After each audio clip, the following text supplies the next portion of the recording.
नमस्कार दोस्तों, स्वागत है आपका वैद आईसीएस लॉ के यूट्यूब चैनल पर। और आज से हम शुरू करने जा रहे हैं एक नई सीरीज जिसमें हम आपको बताएंगे कि जितने भी हमारे देश के चाहे संविधान से जुड़े हुए हों या क्रिमिनल लॉ से जुड़े हुए या सीपीसी से जुड़े हुए, लॉ ऑफ कॉन्ट्रैक्ट से जुड़े हुए जितने इंपॉर्टेंट केसेस हैं, आखिर उस केस की पर्टिकुलरली क्या ऑब्जेक्टिव्स थे, उन्होंने कौन से रूल्स को स्टैब्लिश किया, उनमें कौन कौन से विवाद थे। और आज इसी सीरीज में पहला केस हम जिस पर डिस्कस करने जा रहे हैं वो केस है ए.के. गोपालन वर्सेस स्टेट ऑफ मद्रास 1950, जिसमें हमारे साथ मौजूद हैं हमारे बी.के. दुबे सर। सर, बहुत बहुत स्वागत है आपका। और उसके साथ ही कौन से केसेस में कैसे कैसे हम देखते हैं कि इवोल्यूशन हुआ हमारे यहाँ लीगल ज्यूरिस्प्रूडेंस का, कॉन्स्टिट्यूशनल डेवलपमेंट्स हुए या क्रिमिनल ज्यूरिस्प्रूडेंस का। तो जैसा कि सबसे पहले जब हम ये नाम सुनते हैं ए.के. गोपालन यानी कि अल्यात कुट्टियारी गोपालन, जो कि मद्रास प्रांत के एक प्रख्यात क्रांतिकारी वामपंथी नेता थे, सांसद भी रहे। और उनके साथ जो मामला हुआ, पहले तो उन्हें अननेसेसरी जबरदस्ती डिटेन करके रखा गया Madras maintenance law and order act में। उसके साथ ही प्रिवेंटिव डिटेंशन एक्ट 1950 में भी उन्हें फिर से जेल में बंद कर दिया गया। इसी के विरुद्ध उन्होंने सुप्रीम कोर्ट में याचिका दाखिल की अनुच्छेद 32 के तहत। और अनुच्छेद 32 के तहत उन्होंने कहा कि मेरे मौलिक अधिकार का उल्लंघन हो रहा है, जिसमें अनुच्छेद 14, अनुच्छेद 19, अनुच्छेद 21 और अनुच्छेद 22। और उसके साथ ही उन्होंने यह भी कहा कि आखिर मुझे इतनी देर से ये क्यों मेरे डिटेन करने के ऑर्डर्स मुझे कम्युनिकेट किए जाते हैं और क्यों मुझे अननेसेसरी डिटेन किया जा रहा है। हालांकि इस वक्त जो सुप्रीम कोर्ट ने इस मामले में फैसला दिया वो 4:1 से दिया, यानी कि 5 जजों की संवैधानिक पीठ, जिसमें स्वयं उस वक्त के हमारे देश के पहले चीफ जस्टिस हीरा लाल जेकाणिया भी इस बेंच में शामिल थे। उन्होंने भी इस फैसले में भागीदारी ली, पर फैसला उनके विरुद्ध आया। तो आखिर इसी सब विषयों पर डिटेल में बात करेंगे। तो सर, क्या पूरा मामला विशेष रूप से पर्टिकुलरली सर था क्या? देखिए, मद्रास सरकार एक लॉ लेके आती है 1950 में ही जी। और जिसके तहत वो डिटेन कर लेती है ए.के. गोपालन को। जी। तो ए.के. गोपालन ने इसे अपना मूल अधिकार, फंडामेंटल राइट का जो मौलिक अधिकार है, उसका अवहेलना मानते हुए, उसका इन्फ्रिंजमेंट मानते हुए इसको इन्होंने संविधान की अनुच्छेद 32 के तहत चैलेंज किया सीधा सर्वोच्च न्यायालय में। और जैसा कि हम लोग जानते हैं कि अगर आपका कोई संवैधानिक अधिकार इन्फ्रिंज होता है, मौलिक अधिकार का हनन होता है, तो आप सीधे सर्वोच्च न्यायालय पहुंच सकते हैं आर्टिकल 32 में। उनके चैलेंज का 3 आधार था, जैसा कि अनुच्छेद 14, right to equality before law and all that.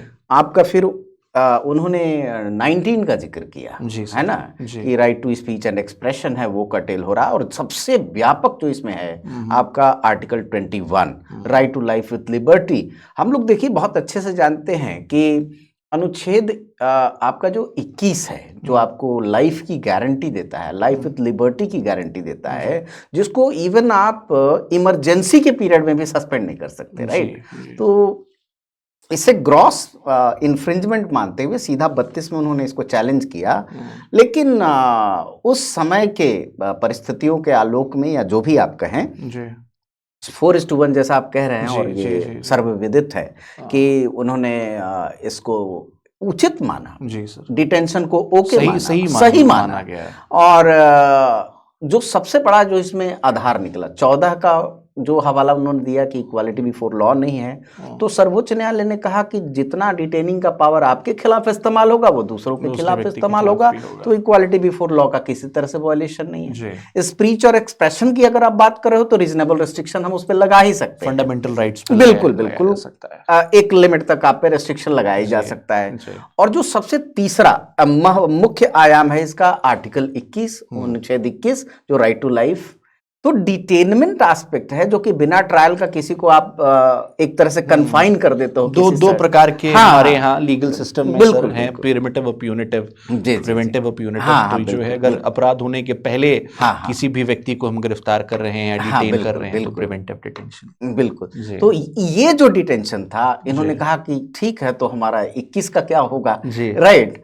तो 21 के संदर्भ में उस समय जो न्यायालय ने इस पर विचार किया और जो उन्होंने नियम दिया कि अगर लॉ बना करके लेजिस्लेचर लाती है और वो उसके तहत आपको डिटेन कर दिया, यानी प्रोसेस एस्टैब्लिश बाय लॉ, ठीक है। वो किस पे गए? प्रोसेस एस्टैब्लिश बाय लॉ पे गए। वो इस बात पे नहीं गए, ड्यू प्रोसेस पे नहीं गए जो मेनका गांधी में जिसमें इस केस को ओवररूल किया गया, उस पे वो गए ही नहीं। वो अमेरिकन कॉन्स्टिट्यूशन की तरफ देखना भी नहीं चाहते थे उस टाइम पे, और सीधा वो प्रोसेस एस्टैब्लिश बाय लॉ है तो उसे वो मान लिए कि अगर एस्टैब्लिश बाय लॉ लेजिस्लेचर कोई लॉ लेके आई है तो हम आपको डिटेन कर सकते हैं, और इसको सही माना। सर्वोच्च न्यायालय ने इसे सही माना। हालांकि मेनका गांधी का जो जजमेंट है साहब, वो आपका लैंडमार्क केस केशवानंदा भारती के बाद का है ना। तो इस चीज को, इस पर्टिकुलर चीज को हम लोग उस संदर्भ में फिर कभी बात करेंगे। लेकिन गोपालन के केस में हम लोगों ने जो पाया, यही पाया कि इसे चूंकि कोर्ट ने सीधा कहा कि प्रोसेस एस्टैब्लिश बाय लॉ के तहत अगर आपको डिटेन किया गया है तो उसमें हम कोई गलती नहीं देखते। अच्छा सर, यहाँ पर हमारे उन बच्चों के लिए जो भी लॉ की जर्नी जिन्होंने स्टार्ट करी है, उनको सर हम ये बता दें कि जो आर्टिकल 32 के तहत वो गए, तो सर 32 एक फंडामेंटल राइट भी है और अपने आप में एक रेमेडी भी है। बिल्कुल। और तो इस वजह से हम ये कह सकते हैं दैट 32 जो है it is one of the most important fundamental right. Definitely एक कई सबसे महत्वपूर्ण मौलिक अधिकार है। डेफिनेटली। और अगर हम कहें तो सर यहाँ पे हमें ये भी स्पष्ट करना होगा, ये अपने व्यूअर्स को समझाने के लिए आसान भाषा में, बिल्कुल, कि जब हम बात करते हैं कि हमारे फंडामेंटल राइट में आर्टिकल 21 में तो ये लिखा हुआ है except procedure establish by law, पर ड्यू प्रोसेस ऑफ लॉ कहीं भी एक्सप्लिसिटली हमें कॉन्स्टिट्यूशन में नहीं मिलता। तो सर जब हम प्रोसीजर एस्टैब्लिश बाय लॉ की बात करते हैं, यानी कि अगर वहां पर न्यायपालिका केवल ये देखती कि जो विधि बनाई गई वो बनाने का तरीका सही था या नहीं था। अच्छा, गोपालन के केस में उनका एक प्ली ये भी था जी सर कि ये कहीं ना कहीं प्रिंसिपल ऑफ नेचुरल जस्टिस के भी खिलाफ है। देखिए, अब जो आपका ड्यू प्रोसेस है वो कहीं ना कहीं इन द लाइन ऑफ आपकी प्रिंसिपल ऑफ नेचुरल जस्टिस को भी इम्बॉडिड किए रहता है ना। लेकिन जब आप सीधा केवल इतने पेरिफेरी में देखते हो, प्रोसेस एस्टैब्लिश बाय लॉ देखते हो, तब तो वो लॉ लेके ही आए हैं, और लॉ लेके आए हैं तो जो कर रहे हैं वो ठीक है। तो उस व्यापक परिप्रेक्ष्य में नहीं देखा। अगर उस समय पे, अगर उस समय के न्यायाधीश महोदय ने अगर ये चीज नोटिस किया होता या कंसिडर किया होता कि भाई आप क्या करो कि ड्यू प्रोसेस को भी थोड़ा तवज्जो दो, प्रिंसिपल ऑफ नेचुरल जस्टिस का भी ख्याल करो, लेकिन ये वैसी स्थितियां उस समय नहीं थी। और उस समय के न्यायाधीश जो महोदय लोग थे, उनके समक्ष बस इतनी सी बात थी कि प्रोसेस एस्टैब्लिश बाय लॉ के तहत अगर कुछ हुआ है तो हम उसे सही मानेंगे। और इसीलिए गोपालन को कोई रेमेडी वैसे मिली नहीं वहां से।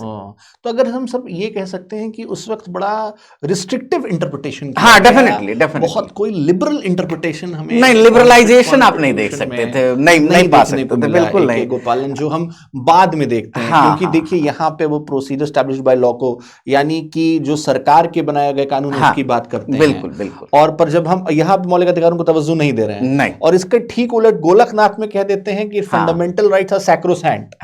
मौलिक अधिकार सर्वपवित्र हैं, उनमें कभी संशोधन नहीं हो सकता। बिल्कुल नहीं। तो और अगर सर हम इसमें कंटेंशंस की बात करें पर्टिकुलरली कि क्या क्या मेन कंटेंशंस थे ए.के. गोपालन के केस में, तो वो 3 प्रमुख विषय क्या थे जिनको लेकर के सुनवाई हो रही थी या बहस हो रही थी? एक तो मौलिक अधिकार का उल्लंघन हो गया। बिल्कुल। जैसे कंटेंशंस या हम इश्यूज की बात करें, what were the main issues before the honourable court, तो इशू में सबसे पहला इशू तो ये जो मैंने आपको 14 बोला, आर्टिकल 14 कि हमारा इक्वल ट्रीटमेंट नहीं है, इक्वल प्रोटेक्शन ऑफ लॉ नहीं है, जिसे सिरे से खारिज कर दिया सर्वोच्च न्यायालय ने कि भाई जितना डिटेनिंग का पावर वो आपके रिस्पेक्ट में लगाएगा वही वो दूसरों के रिस्पेक्ट में लगाएगा।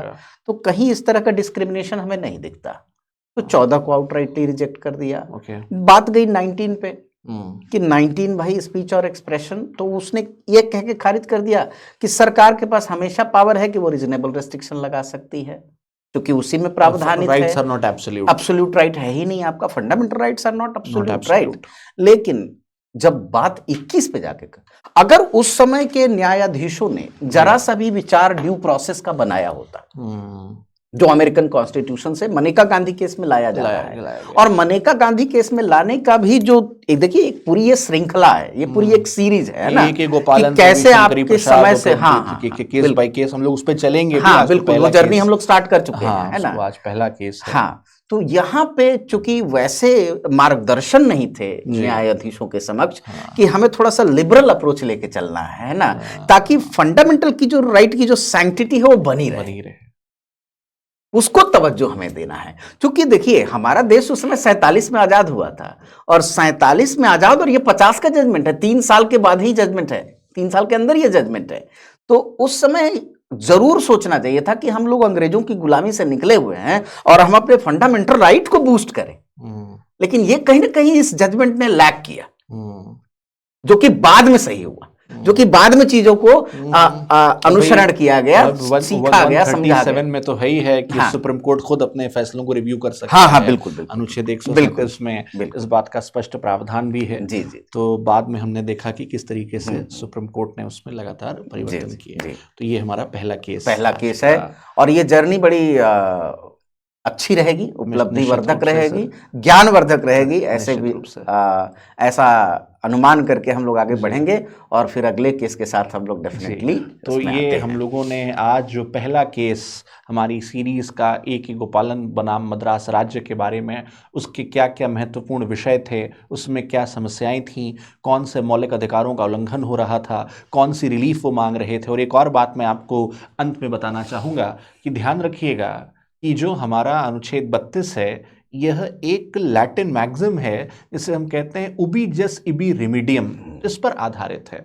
और जब हम उबी जस इबी रिमीडियम की बात करते हैं तो उसका मतलब हो जाता है when there is a right there is a remedy, जहां अधिकार है वहां उपचार है। तो इस वजह से ये भी एक बात होती है कि जब से सर ये प्रश्न कई बार पूछा भी जाता है बच्चों से लॉ में, कि आप अगर पूछा जाए कि सबसे मनपसंद मौलिक अधिकार कौन सा है, तो हम लोग भी क्लास में पूछते हैं तो बच्चे कहते हैं नहीं सर मेरा 14 या 21 है, 24 है।